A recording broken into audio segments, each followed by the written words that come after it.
बहुत बहुत धन्यवाद। धन्यवाद। माननीय सदस्य श्री आनंद भदौरिया जी।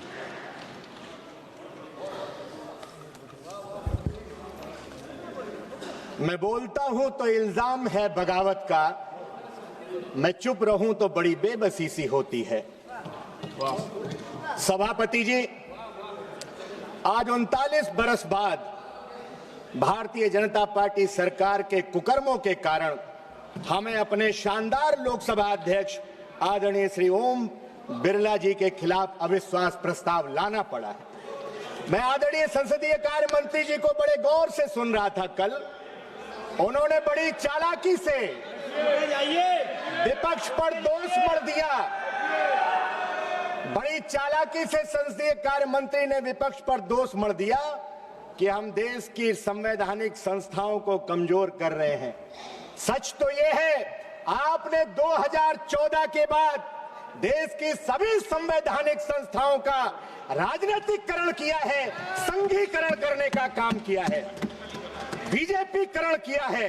अब इस लोकतंत्र के पवित्र मंदिर के महान आसन का भी आप बीजेपीकरण करने पर आमादा हैं, आसन की मर्यादा तार तार करने पर आमादा हैं।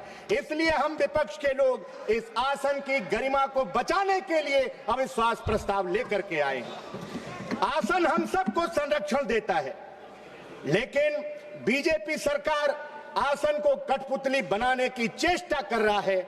इसलिए विपक्ष आसन के संरक्षण के लिए अविश्वास प्रस्ताव लेकर के आया है। जब संसदीय कार्य मंत्री गिना रहे थे, इतना शून्य काल में मौका दे दिया, इतना पॉइंट, इतना कानून मंत्री कह रहे थे कि हाँ इतना हमने मौका दे दिया। पीछे बैठे सदस्य कह रहे थे कोई पॉइंट ऑफ ऑर्डर नहीं, बैठ जाइए। कानून मंत्री कह रहे थे बोलने दे रहे हैं, इतना मौका दे दिया इसीलिए दिमाग खराब है। पीछे बैठे, आप वीडियो निकाल लीजिए, पीछे बैठे सदस्य कह रहे थे कोई मौका आगे नहीं मिलेगा। हम सत्ता पक्ष के इसी रवैये के खिलाफ अविश्वास प्रस्ताव लेकर के विपक्ष को आना पड़ा। आप कह रहे थे इतना सप्लीमेंट्री दे दिया विपक्ष को, हम सरकार से खैरात मांग रहे हैं क्या? हाँ, माननीय अध्यक्ष जी ने दिया है समय, ये उनका बड़प्पन है, उनका विराट व्यक्तित्व दर्शाता है। 21 महीने के कार्यकाल में हम समाजवादियों को और खासकर हमारे नेता पीडीए के जननायक, शोषित, पीड़ित, वंचित, दबे कुचले लोगों की सशक्त आवाज माननीय अखिलेश यादव जी को उनका भरपूर स्नेह मिला है। इसमें कोई हम इस बात को नजरअंदाज नहीं कर सकते। लेकिन डरपोक भारतीय जनता पार्टी की सरकार माननीय अध्यक्ष जी के आसन के पीछे छुप करके विपक्ष की आवाज को दबाना चाहती। श्रीमान राहुल गांधी जी केवल नेता प्रतिपक्ष नहीं है, बल्कि इस देश के करोड़ों आम आवाम की, वंचित वर्ग की आवाज है। इंडिया गठबंधन के 42% मतदाताओं की आवाज है। माननीय सदस्य ऐसा बोल रहे थे, कई सदस्य बोले, ऐसा लग रहा था कि वो अध्यक्ष जी के खिलाफ अविश्वास प्रस्ताव पर भाषण नहीं कर रहे हैं, वो नेता प्रतिपक्ष के खिलाफ अविश्वास प्रस्ताव आया है उस पर भाषण कर रहे थे। लोकतंत्र केवल बहुमत से नहीं चलता, लोकतंत्र असहमति से चलता है, सवालों से चलता है। जब विपक्ष की आवाज को दबाया जाता है तो केवल विपक्ष की आवाज नहीं दबती, बल्कि करोड़ों आम आवाम की आवाज दबती। हमने इसी सदन के, हमने पुराने सदन के अंदर श्रीमान अटल बिहारी वाजपेयी जी का भाषण सुना है, कम से कम उनसे सीख ले लेते। उन्होंने कहा था, कबीर दास जी का वो दोहा पढ़ा था कि निंदक नियरे राखिए आंगन कुटी छवाए, बिन पानी साबुन बिना निर्मल करे सुभाए। सदन की गरिमा बनाए रखना क्या सिर्फ विपक्ष की जिम्मेदारी है? मैं मानता हूं उससे बड़ी जिम्मेदारी सत्ता पक्ष की है। मुझे आज आदरणीय गुरु उदय प्रताप सिंह जी की कविता की 4 पंक्तियां बरबस याद कर आ रही। न तेरा है न मेरा है, ये हिंदुस्तान सबका है, नहीं समझी गई ये बात तो नुकसान सबका है। आदरणीय सभापति जी, आज 12 दिन से हमारे 8 साथी संसद की सीढ़ियों पर दिन भर बैठे रहते हैं। मैं मानता हूं आदरणीय अध्यक्ष श्रीमान ओम बिरला जी का मन जरूर द्रवित होगा, क्योंकि जितना 21 महीनों में मैंने उनको जाना है, अगर वो आसन पर होते तो शायद ऐसा फैसला नहीं होता। ये बीजेपी सरकार ने आसन से जबरदस्ती फैसला कराने का काम किया है। आदरणीय सभापति जी, बीजेपी सरकार को बताना चाहिए कि गाजा और इजराइल में जब संघर्ष हो रहा था, क्या विश्व का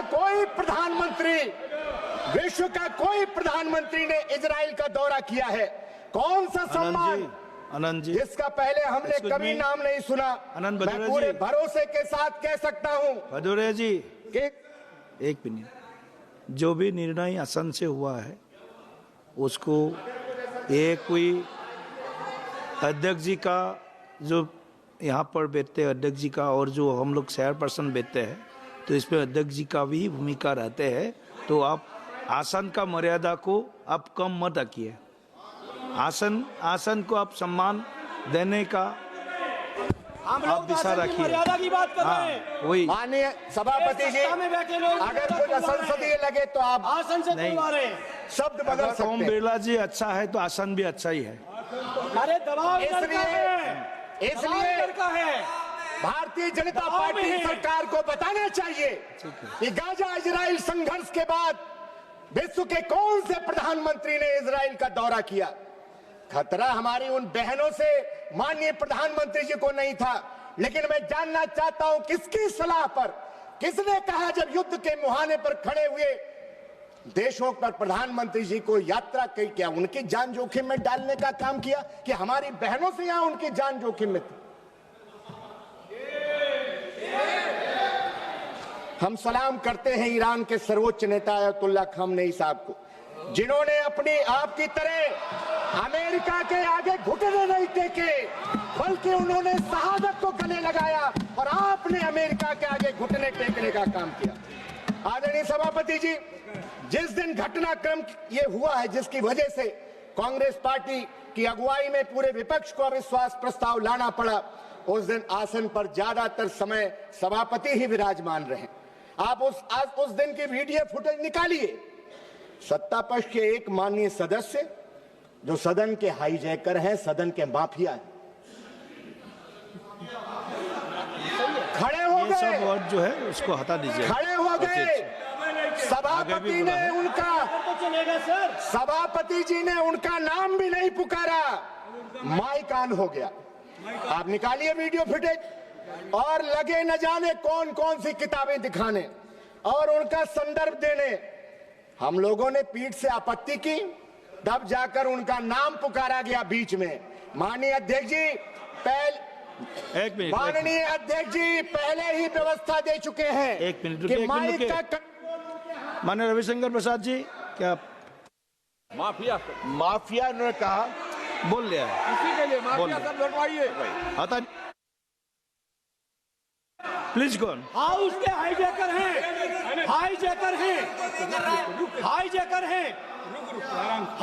हैं, बिना अनुमति के माइक ऑन होता है और जो मन में आता है उस सदन में कहते हैं। ये चीज बर्दाश्त योग्य नहीं है। किसी के भी बारे में कोई टिप्पणी करेंगे, बर्दाश्त नहीं करेंगे सर। आपके अलाउ किया है मैंने? यू आर नॉट अलाउड बोल रहा है। आप उस दिन की यू आर नॉट अलाउड, आप बोले सभापति जी, आप उस दिन की वीडियो फुटेज निकालिए।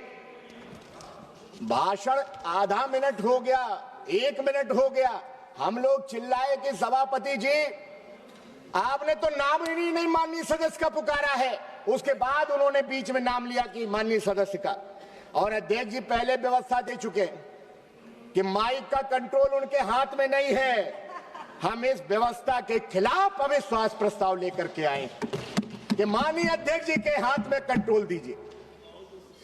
माननीय सभापति जी, हमने देखा है कि कुछ लोग जब आसन पर बैठते हैं तो हमसे कहते हैं कि 30 सेकंड में अपनी बात रखिए, 30 सेकंड में अपनी बात रखिए, और खुद आसन पर बैठ करके लंबा लंबा भाषण देते हैं।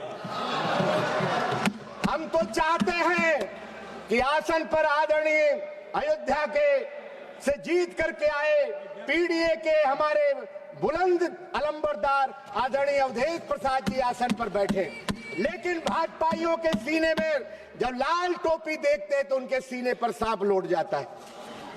इसलिए आदरणीय सभापति जी, हम पूर्व की सदन की कार्यवाही देखते हैं, सदन का कैसा माहौल था, गौरवशाली परंपराएं रही हैं, बहस का स्तर देखते हैं, और जब आज की स्थिति देखते हैं तो फिर कई सवालात खड़े होते हैं और हम सबको आत्मचिंतन को विवश करते हैं। हम विपक्ष के खासकर नए सांसद दिल्ली की चमक दमक देखने नहीं आए हैं सभापति जी, कैंटीन में मेदू वड़ा खाने नहीं आए हैं, हम अपने अपने क्षेत्र की लाखों जनता की उम्मीदें लेकर के दिल्ली आए। क्या 2014 के बाद आपने सांसद पद की गरिमा नहीं गिराई है? आपने पूरे देश में और खासकर उत्तर प्रदेश में सांसदों विधायकों की गरिमा को अफसरशाही के हाथों में गिरवी रखने का काम कर दिया है। आदरणीय सभापति जी, जनता देखती है कि हमारे मुस्तकबिल का फैसला करने वाली संसद बढ़ती महंगाई, बेरोजगारी, किसानों की दुर्दशा, महिलाओं पर बढ़ते अपराध, मजदूरों के हक, शिक्षा, स्वास्थ्य, सामाजिक न्याय पर कब बहस करेगी? आदरणीय सभापति जी, सरकार इस जवाबदेही से पीछे नहीं हट सकती कि लोकसभा के उपाध्यक्ष का चुनाव आज तक आपने क्यों नहीं कराया। पता नहीं आप किस घमंड में चूर हैं। 7 सालों से लगातार आप संवैधानिक संस्थाओं को कमजोर कर रहे हैं। मैं तो आपके गुरूर पर 4 पंक्तियां कहना चाहता हूं, और राहुल जी चले गए, मैं चाहता था कि वो उपस्थित रहते। राहुल जी ने खोली है, आपके गुरूर पे कहना चाहता हूं, राहुल जी ने खोली है मोहब्बत की दुकान। आगे सुन लीजिए, फिर वाह वाह करिएगा, आगे की लाइनें पर भी वाह वाह करिएगा। राहुल जी ने खोली है मोहब्बत की दुकान, क्योंकि नफरती लोगों को प्यार की जरूरत है, और जीत ने अंधा कर दिया है तुम्हें, तुझको एक हार की जरूरत है। अंत में मैं स्वस्थ लोकतंत्र की स्थापना, संवैधानिक मूल्यों की रक्षा के लिए, संसद की गरिमा बनाए रखने के लिए हम चाहते हैं इस सदन की कार्यवाही ऐसी हो जिस पर हर एक सांसद और देश की जनता को गर्व महसूस हो। अध्यक्ष महोदय के इशारे पर हम सब चलें, इसके उल्टा न हो। मैं व्यक्तिगत रूप से आदरणीय ओम बिरला जी के प्रति विश्वास व्यक्त करते हुए इस अविश्वास प्रस्ताव का समर्थन करता हूं। जय हिंद, जय समाजवाद, पीडीए जिंदाबाद, माननीय अखिलेश यादव जी जिंदाबाद, समाजवादी पार्टी जिंदाबाद। आपने समय दिया, बहुत बहुत धन्यवाद। धन्यवाद जी। ऑनरेबल मेंबर श्री के सी वेणुगोपाल जी।